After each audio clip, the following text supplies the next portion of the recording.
So, this is Financial Color and welcome to the new lecture of our digital electronics.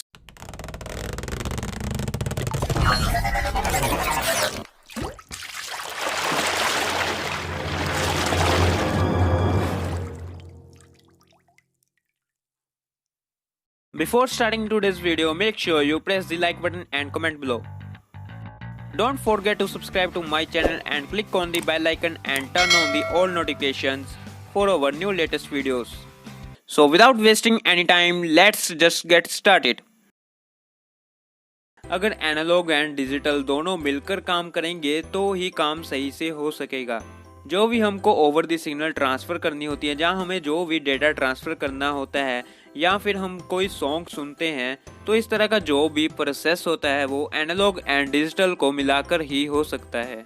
तो बात करते हैं दोस्तों एनालॉग की। जब डिजिटल नहीं आया था तो हमारे पास काफ़ी सारे डायोड्स रहते थे, वो हमारे सिग्नल को साउंड में कन्वर्ट कर देते थे, जहाँ विजुअल में कन्वर्ट करते थे। मतलब कि आप जो भी सिग्नल आ रहा है उसको सुन सकते थे, जहाँ आप उसको देख सकते थे। तो इसके पीछे जो भी इलेक्ट्रिकल सिग्नल्स आ रहे होते थे तो वो डायोड्स उन सिग्नल को विजुअल में या ऑडियो में कन्वर्ट कर देते थे, जिस वजह से हम उन्हें सुन सकते थे या देख सकते थे। तो जैसे ही बारिश का मौसम होता है तो हमारा टीवी सही से काम नहीं कर पाता था। इसका क्या रीज़न है कि जो डायोड्स होते थे वो लूज होते थे और बारिश के मौसम में वो सही से सिग्नल कैच नहीं कर पाते थे और यहाँ उसको अच्छे से कन्वर्ट नहीं कर पाते थे, इसलिए हमको टीवी में डिस्ट्रोजन देखने को मिलती थी।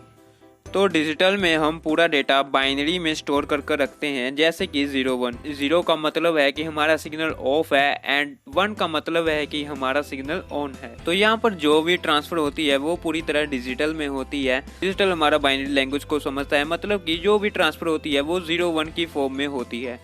जिस सिग्नल को हमें ऑफ करना होगा तो उसको हम 0 कर देंगे, जिस सिग्नल को हमें ऑन करना होगा उस सिग्नल को हम 1 कर देंगे। इससे क्या होगा कि जो ट्रांजिशन है वो अच्छे से हो सकेगी एंड जो डिस्ट्रोजन है वो हमें कम देखने को मिलेगी। जो हमारे आजकल के सेट टॉप बॉक्स हैं डिजिटल होते हैं, वो डिजिटल में डाटा ट्रांसफर करते हैं और उनमें हमें डिस्ट्रोजन देखने को नहीं मिलती। एनालॉग में एक और दिक्कत थी कि जितने ज़्यादा डिस्टेंस पर जाएंगे तो वो उतने ही वीक हो जाएंगे। जितना ज़्यादा सिग्नल वीक होगा तो उतनी ज़्यादा हमें डिस्ट्रोजन देखने को मिलेगी। लेकिन डिजिटल में ये पूरी तरह चेंज हो चुका है, तो इसमें हमें डिस्ट्रोजन देखने को नहीं मिलती, क्योंकि सिग्नल हमारा बाइनरी लैंग्वेज की फॉर्म में जाता है। बाइनरी लैंग्वेज जो भी हमारी 0-1 होती है वो 0-1 का एक प्रॉपर सेट बना होता है और वो सेट वो ऑफ नाइट सेट सिग्नल पर ट्रांसफ़र होता है।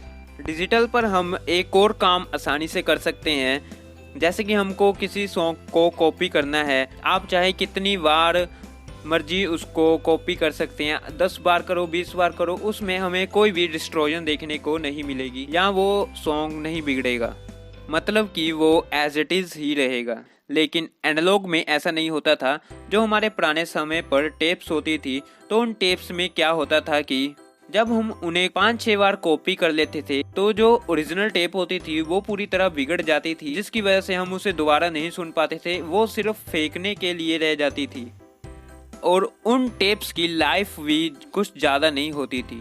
ये डिजिटल का बेनिफिट है कि हम लॉन्ग डिस्टेंस पर डेटा ट्रांसफ़र कर सकते हैं, हम जितनी मर्जी बार कॉपी या पेस्ट कर सकते हैं, हम चाहे मौसम कैसा भी हो हमारा टीवी अच्छे से चलेगा, मतलब कि हमको डेटा ट्रांसफ़र में कोई भी दिक्कत देखने को नहीं मिलती। तो ये सब पॉसिबल डिजिटल सिग्नल की वजह से ही हो सका है।